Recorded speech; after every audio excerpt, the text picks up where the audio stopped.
So if you're approaching retirement or just recently retired and you're kind of thinking about downsizing and you're just kind of looking for different options, and you've heard about these 55 plus communities, but you're not too sure if it's a good fit for you, then stick around because I'm going to talk to you about what were the decisions or the factors that led to my decision to move in here and what it's been like for me since I moved in. I think you'd be surprised about the number one reason I moved in. Hint, it's small, black and white, and meows. Hi everyone, if you're new to the channel, my name is Lisa, I'm a Canadian, and I like to talk about basically retirement, starting over in your 50s, because I retired, divorced, moved to Vancouver Island, empty nested, all of the above in the same year, in 2021. So I've got a few years under my belt to talk about what it's been like, and I like to share what I've learned. So the first reason I was attracted to a 55 plus condo is because of the low maintenance lifestyle. I did not want to shovel snow. I'm in Canada. I didn't want to rake leaves. I didn't want to cut grass. I didn't want to deal with gutters, even outside windows, having to clean them. And so when you move into a place like this, all of that is taken care for you. Traveling is also important to me. So I like to be able to know that I can close my door, lock my door, shut off the water for sure. And then there's people in the building who will check in on my place every few days, look after my cats. The last trip I took, I did take my cats to a kennel and it was a terrible experience. My one cat, Rusty, she's incredibly hyper anxious. And so cats just want to be in their own environment, right? So she ended up getting sick. So I'm on a cruise ship in the middle of the Pacific and I called my son, you got to go get the cats. And he brought them back to my condo. And then my neighbor, she looked after my cats for me for the following week. And so when she goes away, I'm going to be looking after her cat. And then other neighbors, they were gone to Mexico for a week and they didn't have pets, but I looked after their place, just checking it out every few days as the insurance agents say that you must. So just looking after each other and helping each other out in that regard is so incredibly helpful. Gives you that peace of mind when you are off in another country, knowing that your place is being taken care of. The next thing that really appealed to me was knowing that I was going to be in a smaller space. It highly motivated me to declutter, and I got rid of a lot of stuff. So I was adamant that I was not going to have stuff in a storage locker in the basement because we have underground parking. And so I wanted to make sure that everything I owned was going to be in the condo, and I managed to do it. So I'm in my office right now, and this is the one room that kind of frustrates me still because it's got the cat boxes in here and my storage, like all my Christmas decorations. And this little corner here is what I consider my office. So not exactly what I would want, but it'll be just fine. But what I do absolutely love is having everything on one floor. So when I'm doing laundry, I'm not having to cart the big laundry baskets up and down stairs anymore. It takes a lot less time to clean my place, that is for sure. And I'm not having to deal with stairs anymore. And that was actually the final push for me to look for another place. Because what happened one morning is I was living in a townhouse that had 2 sets of 16 really steep stairs. I was at the top of the upstairs and coming down for my morning coffee, and my cat got tangled in my feet as I'm coming down the stairs, and down I went. So luckily I was able to catch myself on the railing before I hit the bottom, but I sat on those steps thinking, what if I had actually not been able to catch myself and tumbled all the way to the bottom and broken something, concussed myself? Who knows what could have happened? And I mean, I'm in touch with my kids, but not every minute of every day. And so it really scared me because I was thinking I could have been laying here for days before anyone would have been able to notice that I was missing. And that scared me.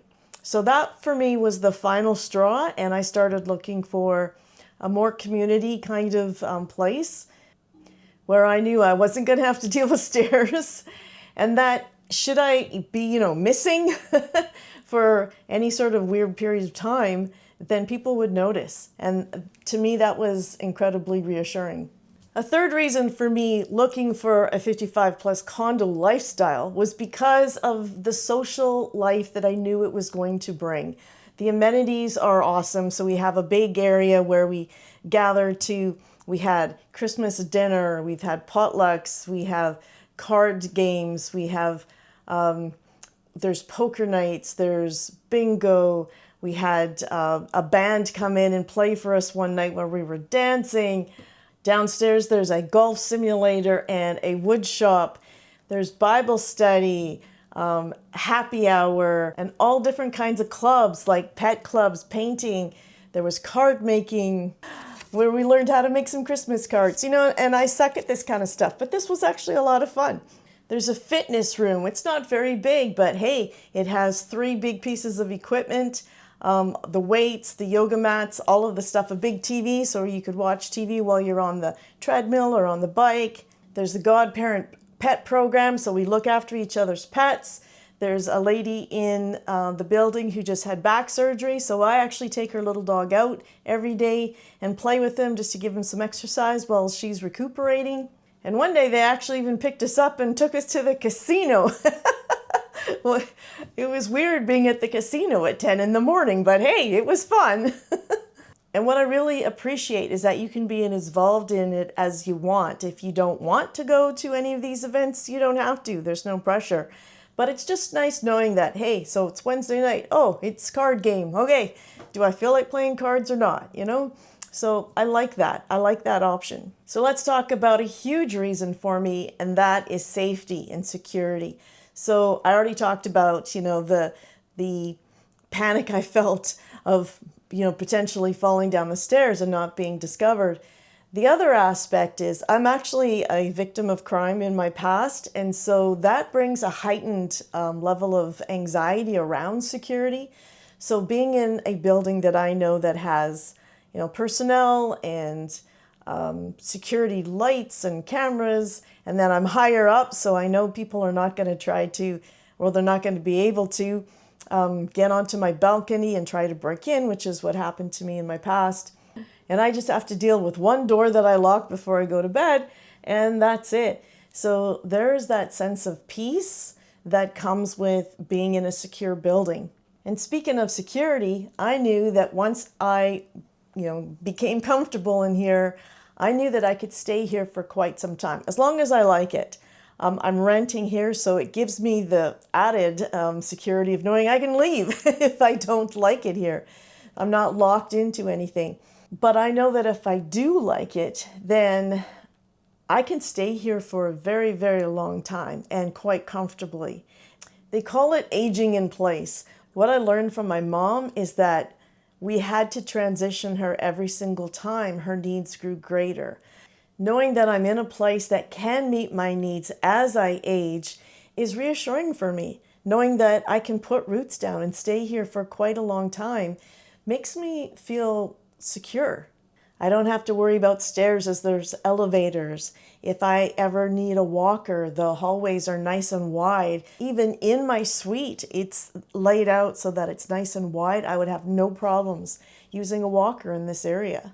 There's grab bars down the hallways. There's helping bars, those accessibility bars in the shower. Like all of those things are already in place. I don't need them now, thankfully, but I think about my future a lot and how I just want to be prepared. Because let's face it, we all get there, and I want to stay as independent as possible for as long as possible. Another really convenient factor is accessibility to things like doctors and a supermarket, the bank, the hairdresser.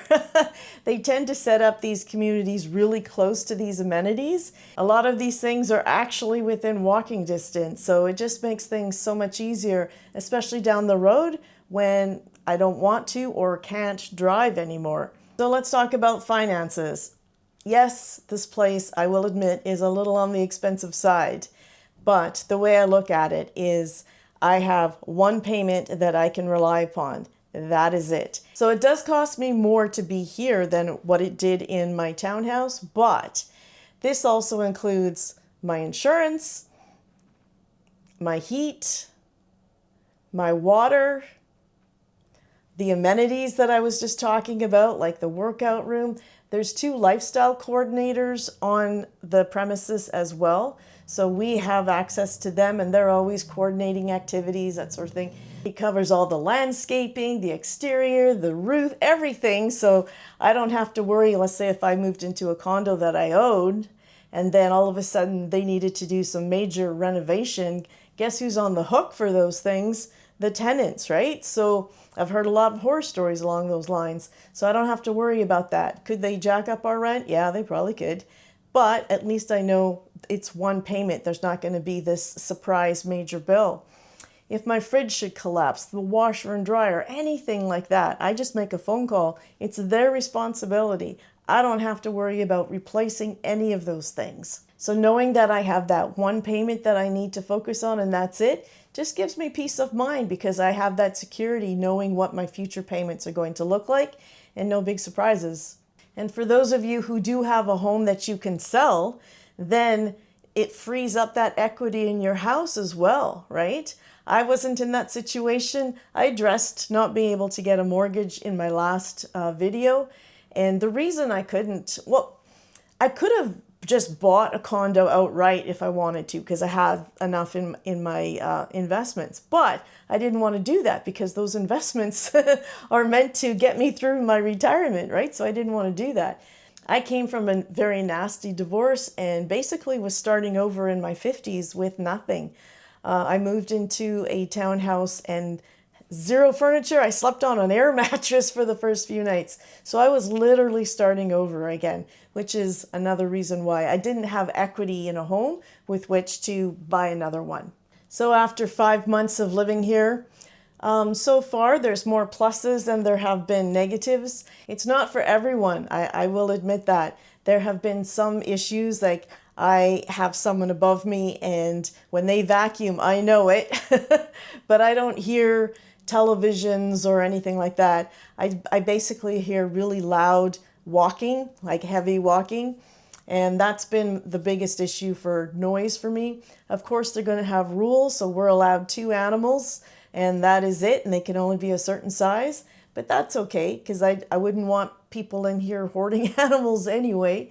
And I love the building that they are welcoming to animals, right? So we have something like almost 40 pets, something like 17 dogs and 20 cats, something along those lines.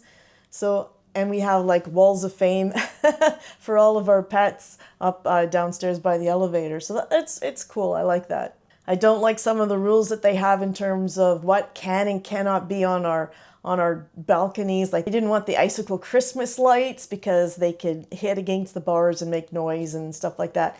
So I understand why the rules are there. They're about respecting other people's quiet and space. So although the rules can be a little restrictive and a little frustrating sometimes, I understand why they're in place. And of course, those of you who love having a big yard, that's not an option here. Gardening, there is actually a community garden just out the door here. So for people who love to get their hands in the dirt, and they're like raised boxes, so you don't have to get on your hands and knees. So that's kind of nice. They really do try to think of what kinds of activities can bring people together and make them happy. Oh, there's an electric bike that we can use. It's the property of the condo, but we just sign it out and use it. So that's pretty cool. But you know, everyone's going to be different, and this may not suit your lifestyle, and you may think of it as too restrictive, too small, not enough privacy, and that's okay. After 5 months, I've decided that I like more about it than I don't like. And I was pretty adamant, you know, like I'm only going to be here for a year and then I'm going to go, you know, get my own place. I don't feel that way anymore. After 5 months, I'm thinking, you know what? I think I'm going to stick it out here. I like it. But I'll check in with you in another 5 months and let you know how I feel. I got to sign off. I got to go to a meeting. I'm actually on the advisory committee. That's the one thing is they try to rook you into being on a bunch of committees. So on one hand, it's great because it keeps you social and involved. And on the other hand, it's like, hey, I got out of teaching because I didn't like meetings, and here I am having to do meetings. It's always a balancing act, right? So if you found this video helpful, please think about giving it a thumbs up and subscribing. And let me know if you have any questions. Are you considering a 55 plus community and not too sure if that's the right move for you? What factors are most important to you? I'd love to hear your thoughts. Thanks so much for watching. Have a great day.